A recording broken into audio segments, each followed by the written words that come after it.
भगवान महावीर स्वामी की, संत श्रोमणी आचार्य भगवत गुरुदेव श्री विद्यासागर जी महाराज जी की, गुरुनाम गुरु श्री ज्ञान सागर जी महाराज जी की, 9 करोड़ मुनि राजों की, पर्युषण महापर्व राज की, उत्तम तप धर्म की, परम बंदी आरका आदर्श मती माता जी की, परम बंदी आरका संघ की। प्यारी प्यारी बुद्धि आत्माओं, आचार्य भगवत के लिए घर शूल न होते तो सुमन सुंदर न होते, घर शूल न होते तो सुमन सुंदर न होते, घर आग न होती तो समंदर न होते, घर आग न होती तो समंदर न होते, हम सबका उद्धार न होता, घर आचार्य विद्यासागर का अवतार न होता, घर आचार्य विद्यासागर का अवतार न होता। पर्युषण पर्वराज के बाबा उत्तम तप धर्म के गवाक्ष से उमा आचार्य भगवान श्री उमा स्वामी महाराज के सूत्र में एक छोटा सा सूत्र, इच्छा निरोधा तपः, इच्छाओं का निरोध करना तप कहलाता है। इसका निरोध, इच्छाओं का निरोध करना तप कहलाता है। इसका मतलब संसारी जीव इच्छाओं के कारण तप तो कर रहा है, लेकिन उसका यह तप संतप्त का कारण है, तप रहा है। आज पूरी दुनिया तप रही है, परिवार के प्रत्येक सदस्य तप रहे हैं। ये जो कन्याएं मंगल कहलाती है ना, ये घर का मंगल, समाज का मंगल, देश का मंगल, ये भी तप रही है। इनकी कोई अपनी ऐसी इच्छा, इनकी अपनी कोई ऐसी चॉइस, ऐसी ख्वाहिश जो कि इनकी जिंदगी को संतुष्ट नहीं कर रही है, बल्कि वह संतप्त कर रही है, तनाव ग्रसित कर रही है, टेंशन में इनको अपूर्ण रूप से आमूल चूल डुबा रही है। बेटियों, आज ध्यान से सुनना है, आज का धर्म उत्तम तप का है। और उत्तम तप को कौन धारण कर सकता है? उत्तम तप को एक साधक धारण कर सकता है, एक मुमुक्षु धारण कर सकता है, और वह साधक मुमुक्षु जिसके अभिप्राय में संसार नहीं, जिसके अभिप्राय में वासना नहीं, जिसके अभिप्राय में कामना नहीं, जिसके अभिप्राय में किसी भी प्रकार से सांसारिक सुख नहीं, वही उत्तम तप को धारण करके जो कर्म गिरी शिखर के समान उन कर्मों को नष्ट करने के लिए यह उत्तम तप धर्म अद्भुत है। लेकिन इसकी भूमिका, इसकी नींव, इसकी जड़ तप के माध्यम से प्रारंभ होती है। जब तक तप नहीं करोगे तब तक आपको वह लक्ष्य, जिस उद्देश्य से, जिस प्रयोजन से तप किया गया है, साधक ने साधना की है, मोक्ष मार्ग को अपनाया है, उपलब्ध नहीं होता। मान लो आप लोगों को घी चाहिए है, दूध आपके घर में है, टप भरा हुआ दूध से, और अगर दूध को तपाओगे नहीं, तपा करके उसको जमाओगे नहीं, जमाने के उपरांत जमाने का मंथन नहीं करोगे।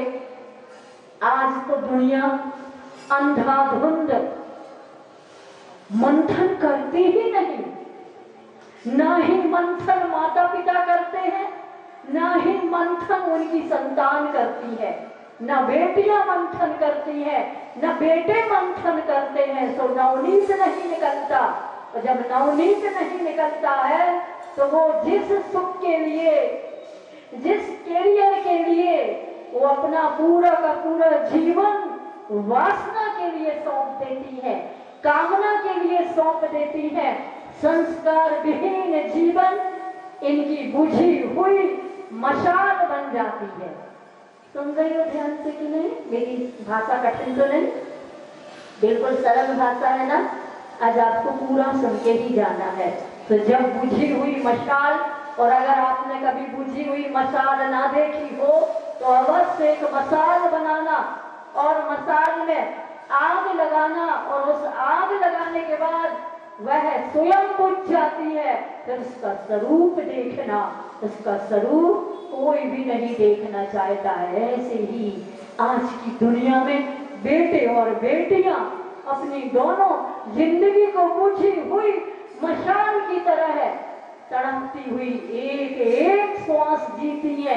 प्रारंभ में तो उनको अच्छा लगता है, प्रारंभ में तो उनको जो अपनी सोच के अनुरूप, जो अपने माता पिता के अनुरूप नहीं, जो अपनी सोच के अनुरूप निर्णय लेती हैं, और वह अपने मन को विकृत कर लेती हैं। फिर विकृत मन को क्या दिया जाता है? तो मैं बताना चाहती हूँ आज उत्तम तप के दिन कि बेटियों, किसी ने बहुत अच्छी बात कही है, बेटी के नाम गुरुवर का संदेश। अगर ये पुस्तक पढ़ लोगी तो तुम्हारे जीवन में कुछ ना कुछ तो परिवर्तन, क्या पूर्ण परिवर्तन आएगा, और माता पिता भी उस परिवर्तन को देख करके अपनी जिंदगी में एक चैन की श्वास लेंगे। भले गले में सोने की चैन ना हो तो चलेगा, सोने का हार ना हो तो चलेगा, लेकिन अगर बेटी गलत निर्णय लेती है तो उनके जीवन की हार सबसे बड़ी हार हो जाती है, और जीवन की चैन उनकी सारी की सारी लुट जाती है। मैं बहुत अच्छी बात आपको सुना रही हूँ कुछ पृष्ठों के माध्यम से। बेटियों, थाली में रोटी के बदले बाटी, बाटी के बदले डोसा, डोसा के बदले चिल्ला, और चिल्ला के बदले में मोहन थाल, और मोहन थाल के बदले में रसगुल्ले, और रसगुल्लों के बदले बादाम का हलवा परोसा जाए, और थाली के सामने बैठे हुए व्यक्ति का पेट बिगड़ा हुआ हो, तो क्या तुम इसे विकास का नाम दोगी? बोलो बेटियों, आज पूरा खुल के बोल सकती हो, खुल के तो बोलना, लेकिन अपने मन को खोलना नहीं, क्योंकि खोलते मन में कोई भी आपसे बात करने का फिर साहस नहीं कर पाएगा। खौलता पानी में कौन हाथ डाल सकता है? इसलिए इस बात को ध्यान से सुनना। यदि विकास का नाम दोगी, यदि हाँ, तो पिछले पत्र में तुमने विकास की जो कुछ भी बातें लिखी है उन्हें मैं इसी संदर्भ में देखता हूँ। माना कि आज पोस्ट कार्ड का स्थान फैक्स ने ले लिया, बैलगाड़ी का स्थान रॉकेट ने ले लिया है, रेडियो का स्थान उपग्रह सैटेलाइट ने ले लिया है, हिसाब बही का स्थान कंप्यूटर ने ले लिया है, सर्जन की जवाबदारी मनुष्य की जगह मशीन ने ले ली है, परंतु मनुष्य का मन, उसमें तो कोई सुधार नहीं हुआ। यदि कहना हो तो यह कहा जा सकता है कि उसमें बिगाड़ ही हुआ है। दूसरों को मारने के लिए पूर्व काल के मनुष्य के पास केवल पत्थर थे। उसकी विकसित बुद्धि ने फिर धनुष बाण का आविष्कार किया, फिर भाला और तलवार आए, बंदूक और मशीन गन आए, स्टैंड गन और राइफल आए, और घड़ी के आगे बढ़ते हुए कांटे के साथ योग न्याय करते हुए मनुष्य ने एक ही झटके में लाखों करोड़ का सफाया कर डालने वाले बम का आविष्कार किया। ऐसे बम के आविष्कार से भी उसे संतोष नहीं हुआ, उसने और अधिक संहारक बमों का सर्जन किया। कहते हैं कि अभी विभिन्न राष्ट्रों को शस्त्रागारों में इतने बम रखे हुए हैं कि वे संपूर्ण विश्व का 1000 बार विनाश कर सकते हैं। यह बात शंका के परे है कि 5-15 जरूरी मनुष्यों के दिमाग पर युद्ध का बुखार चढ़ जाए तो सारी दुनिया पल भर में राख की ढेर में बदल सकती है। बेटियों, क्या तुम इस युग को प्रगति का युग कहती हो? क्या तुम इस प्रकार के विकास को विकास का नाम देती हो? क्या तुम इस मनोवृत्ति को विकसित बुद्धि समझती हो? जिस प्रकार बिगड़े हुए हाजमे वाले को खीर या हलवा देने वाला वास्तव में उसका अहित करता है, उसी प्रकार बिगड़े मन वाले को, सड़ी हुई विचारधारा वाले को, विकृत बुद्धि वाले को बाह्य जगत की आकर्षक सामग्रियां देने वाला वस्तुतः उसका अहित ही करता है। माना कि मनुष्य ने आज प्रगति कर ली है, पर किस क्षेत्र में? गर्भस्थ शिशु को प्रसन्नता पूर्वक मार डालने के लिए, उसी को जनेता मां को तैयार करने के मामले में, सैकड़ों हजारों मनुष्यों के पेट में लात मारकर धूमधाम से शादी करके घर लाई गई पत्नी के स्वभाव में चमड़ी या जरा सी गड़बड़ी दिखने पर उसे भगा देने के लिए पति को तैयार करने के मामले में, वयोवृद्ध माँ बाप शांति से मर सके इसलिए उन्हें वृद्धाश्रम में भर्ती कर देने के लिए बच्चों को तैयार करने के मामले में, बेटियों, बेटी तुम्हें यह समझ होती है कि स्त्री स्वातंत्र का सुंदर और लुभावना नारा देकर आज पुरुषों ने स्त्रियों की कैसी बेइज्जती की है, तो तुमने मेरे समक्ष स्त्री स्वातंत्र की तरफदारी ना की होती तो बेटी तुम्हें यह समझ होती कि स्त्री स्वातंत्र का सुंदर और लुभावना नारा देकर आज पुरुषों ने स्त्रियों की कैसी बेइज्जती की है। गर्भ में लड़की होने की जानकारी मिलते ही उसे पेट से रवाना कर देने वाले वर्ग को उस बच्ची में स्त्री स्वातंत्र नहीं दिखाई देता है।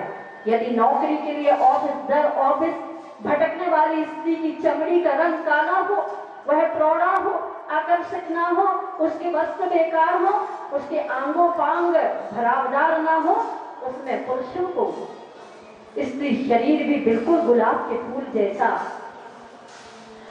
आकर्षित कर, ये जो उसमें पुरुषों को आकर्षित करने वाला मोहक व्यक्तित्व ना हो तो उस स्त्री को नौकरी में रखने से साफ इंकार करने वाले पुरुष वर्ग को स्त्री स्वातंत्र का ख्याल क्यों नहीं आता है।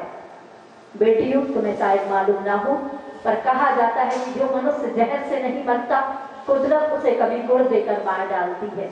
स्त्री स्वातंत्र के मामले में भी कुछ हद तक ऐसा ही हुआ है। बेटियों, तुम बाहर निकलो, हमें अपने रूप का पान करने दो। क्या पुरुष वर्ग कहता है, आज का आकर्षणकारी घोषणाएं आपको आकर्षण देती और कहती हैं हमें अपने रूप का पान करने दो, हमें अपने शरीर का उपभोग करने की अनुमति दो, अपने शरीर का हम जितना चाहे उतना उपयोग करने दो। यदि आज के पुरुष वर्ग ने ऐसी खुली घोषणा की होती तो क्या तुम समझती कि स्त्रियां इसके लिए सहमत हो गई होती? पर नहीं। बकरे को कत्ल करने से पहले उसका श्रृंगार किया जाता है, कुत्ते को मार डालने के लिए उसके सामने सीधे जहर रखने के बजाय जहर मिला हुआ लड्डू रखा जाता है। बस ठीक इसी प्रकार स्त्री का शोषण करने के लिए, उसके रूप को बाजारू बनाने के लिए, उसके युवा शरीर को प्रदर्शनी की चीज बनाने के लिए, उसे अनेक हाथों का खिलौना बनाने के लिए पुरुष वर्ग ने उसके सामने छेड़ दिया है इसकी स्वातंत्र का लतीफा। तुम भी आ जाओ मैदान में, तुम भी पैसा कमाने की योग्यता से कोई कम नहीं है, तुम पुरुषों के मुकाबले जरा भी कम नहीं हो। दुनिया में नाम रोशन करने की मोनोपोली केवल पुरुषों की ही नहीं है। मिस यूनिवर्स बनने की तुम में निहित क्षमता, एबिलिटी को बाहर लाने के लिए तुम तैयार हो जाओ। हम स्पॉन्सर प्रायोजक बनेंगे। विज्ञापन चाहे टीवी का हो, मोटर का हो, गुटखा का हो, या घड़ी का, बेल्ट का, या साबुन का हो, पेन का हो या पेंसिल का हो, तुम हमें अपने रूपवान चेहरा दिखाने की छूट दो, हम तुम्हें पैसों से नहला देंगे। आज तक भले ही दुनिया के प्रथम दर्जे के अरबपतियों में पुरुषों के नाम आए हों, पर अब नंबर तुम्हारा ही है। बेटियों, यह है इसकी स्वातंत्र के नारे के पीछे का रहस्य। इतना कहने के साथ साथ मैं आप सभी बेटियों को सुना सबने ध्यान से, कहीं ऐसी सोच, कहीं इस प्रकार की इच्छा तुम्हारे भीतर तो नहीं पड़ रही है?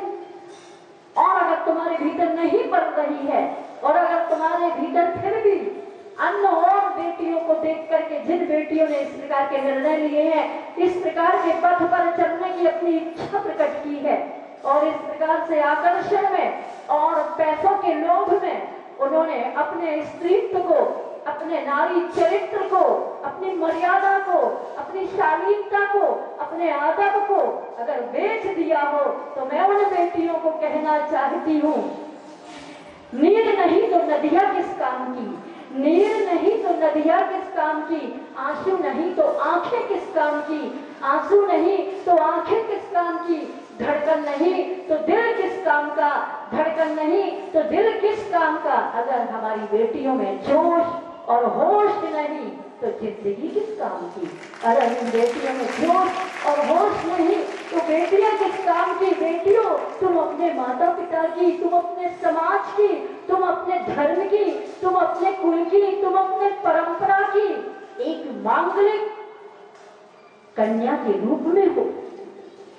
आपने देखा होगा माँ और पिता का स्थान कितना ऊंचा, भगवान का दर्जा कहा गया है, और वह माँ अपने बेटे और बेटियों के लिए बैंक का काम करती। जिस प्रकार बैंक में लोग अपने धन को जमा करते हैं, उसी प्रकार से माता पिता अपने बेटे और बेटियों की भावनाएं, उनके दुख, उनकी इच्छाओं को वह एक बैंक की तरह जमा करती चली जाती है। और पता वह क्रेडिट कार्ड होता है कि अगर उसके बैंक में बैलेंस नहीं होता है, तब भी वह पिता अपने बेटे और बेटियों के सपनों को पूरा करने के लिए वह प्रयत्नशील रहता है। ऐसे माता पिता को छोड़ करके आप चंद घंटों में, चंद मिनटों में, एक ही रात में अपने निर्णय ले लेते हो, और माता पिता को कहते हो ना समझ माता पिता। बैलगाड़ी कंप्यूटर की सोच, बैलगाड़ी के समय की सोच वाले माता पिता आज के कंप्यूटर, इंटरनेट इत्यादि इत्यादि के समय के सोच के माता पिता चाहिए। मुझे कोई आपकी सोच, मुझे कोई आपका समझाना, या हमें आपकी कोई भी भावना, बात नहीं मानना, इस प्रकार का निर्णय ले लेती हैं ये बेटियां। क्या तुम उन बेटियों में तो नहीं हो? पर अगर तुम्हारा नंबर इस प्रकार की सोच की बेटियों में है, तो आज का तब का दिन कहता है, बेटियों तुम एक जलती हुई मशाल हो, और एक इस भारतीय संस्कृति की जो अतीत, स्वर्णिम अतीत की वह धरोहर, जो संस्कारों का संख्यात करती थी, और सभ्यता भी संस्कारों के अनुरूप अपना प्रभाव ढालती थी, और सभी मर्यादा में रहते थे, और माता पिता की आज्ञा का पालन करते हुए माता पिता जिस वर को चुन लेते थे, वही बेटी का चुनाव सब कुछ सर्वस्व होता था। इतिहास के पन्नों में मैनन सुंदरी, राजा की पुत्री, खूबसूरत, लेकिन जब उसका पिता राजा कहता है कि बेटी तुम अपने वर का चयन तुम करो, तो वो क्या कहती है? मैं नहीं कर सकती पिताश्री, तुम्हारी बड़ी बहन ने तो कर लिया है, पर पिताजी मैं नहीं कर सकती हूँ। देखो बेटी मैं समझा रहा हूँ, कर लो। नहीं पिताजी, फिर ध्यान रखना, अगर मेरा